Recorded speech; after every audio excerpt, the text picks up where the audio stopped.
Hi guys, welcome back to the channel. I hope all of you are doing well. I get this question every single time, is that I have received a procedural fairness letter.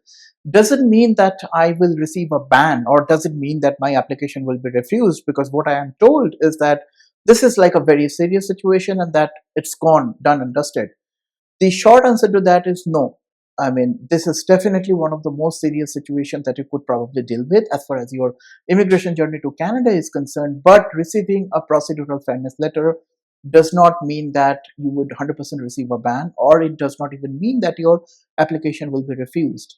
The very principle of procedural fairness suggests that it's something like right to be heard.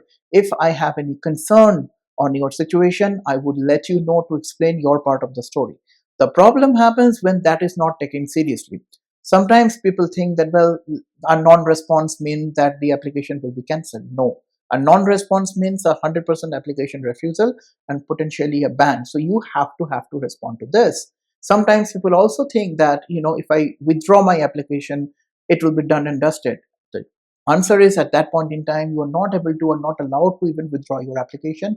You have to respond to it.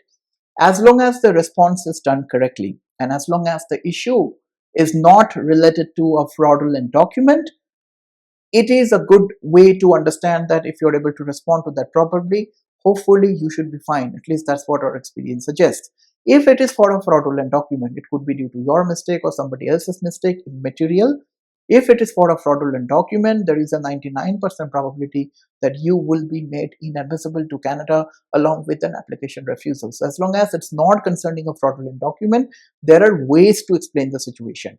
Also, on the other side of the story, I would like you to keep in mind that sometimes the officers do not really write on their procedural fairness letter that you can be made inadmissible. I have seen a lot of examples where, even though that inadmissibility is not mentioned, officers have decided to make those person inadmissible because of maybe the facts that came out as a part of the submission, or maybe those people have decided not to respond to that letter.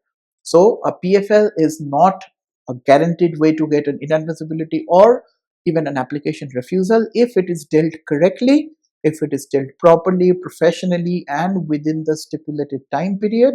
My experience tells me there is still a decent probability that your application could potentially be successful. If you need our assistance with your procedural fairness letter cases, more than welcome to hop into our website, nuvonation.ca, book a relevant professional consultation. That's the first step.